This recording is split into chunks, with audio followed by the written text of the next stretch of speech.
Coach, do you think you've been attempting enough big plays? You said you need some more big plays. No, but you know, when you can't make a first down, it's hard to make. It's hard to take your shots. You got it. There's a rhythm to offense, and there were 5 drives the other night, 3 of which that got inside the 25-yard line, and 2 that got inside the 40-yard line. I think in first down and 10 situations. And then we're taken back because of penalty, because of a sack, because of different things that happened to us that all ended up leaving us with 1 field goal try, which was just short of 50-yard field goal try, right? And those are places where when you get going, you're going to get down there, you're always going to get points, and you're going to have some good chances to take your shots. But we're just not clicking on all those cylinders where we can count on those things that are open and normally are hit to get through there. A couple times we're down to the 15-yard line, and both times it's taken back by a penalty. And in one time we had a ball that we probably should have caught inside the 5, you know, and we don't hang on. So everybody's just got to keep doing what they do with respect to getting better, the details of practice, and then we need to relax when it's game time. Rick, you mentioned the 2 penalties in the round of 15, and there was the errors hit in the first game. You had some pretty critical penalties. How do you address them this week? Well, we addressed a key penalty in game 1, the personal foul. The 2 penalties kept those runs from being spotted where they were. Both were hustle plays. One, it was not necessary to make the block that he did, but it was a high energy play, if you will, and so we'll correct it and talk to him about when to make that block and when not to. And the other call, you know, just was a tough call. I mean, I thought it was a really good block, and what happens on tape when you see a defender go to the ground, there's immediately the conclusion by the officiating people that he was throwing there, and there's nothing on whether the television copy or the game tape copy that would give you that impression. I'm not mad at anybody because I know what it looks like, but I don't know that you can fault our blocker on that play. Have you addressed a couple of those plays where there was a little confusion about coming in from the sideline and they were going through and all that? Defensively, you know, it's a substitution. There's always a risk when you're going to wholesale substitute on defense because the offense has to make the first move. A year ago, we took some salvos because of their 6- and 7-man offensive line formations. And so we tried to fight fire with big men and big men. Again, this always sounds like you're making an excuse. And at the end of the day, they called us for a penalty. We've got to be better at it. So I can leave the answer at that. But we've got to be careful about how many times we try to substitute like that. We've got to find maybe other answers. But after the first time, we did get it done.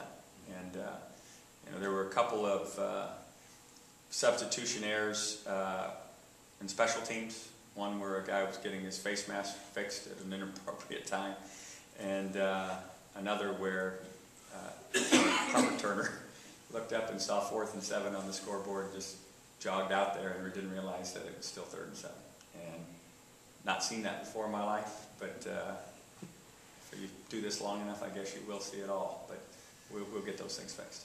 You said there was an issue with the refs when it came to the subbing, that there was something that you had a little disagreement. Well, there's always and this is where it sounds like excuse making, and certainly I don't want to be in that category. I mean, we got our tails handed to us. Congratulations to Stanford. We got to get better.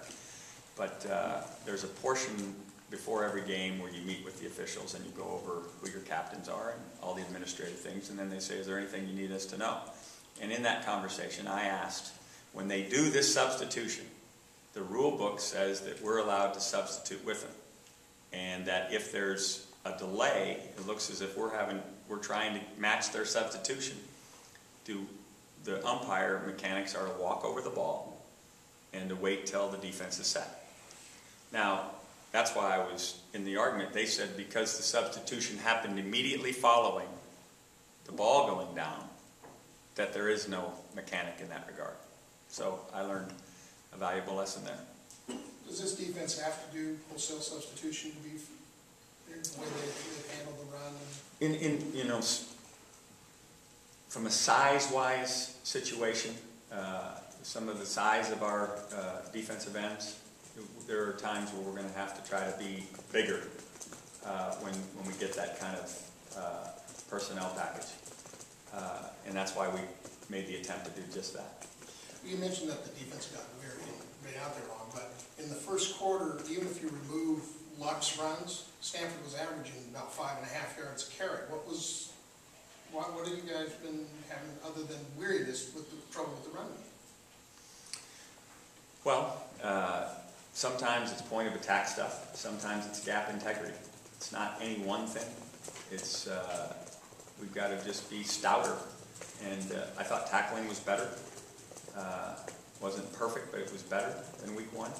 And again, I think that you know, that was probably they and Oregon, the top 2 rushing teams in the conference a year ago. And but we were better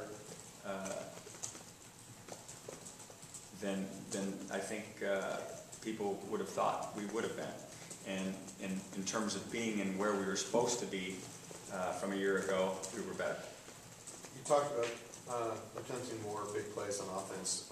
On defense, I don't think you got a sack in that game.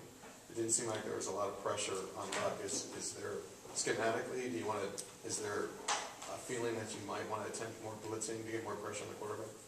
Well, we did pressure him a few times and force him to throw it.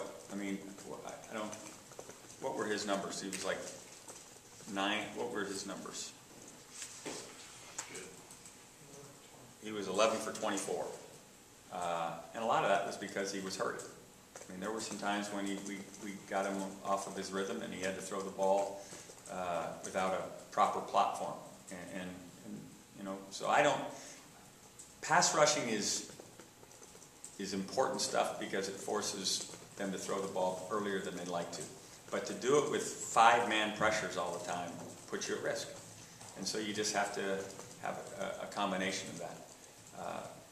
He's a very talented quarterback. He did a nice job of getting rid of the ball and not taking sacks.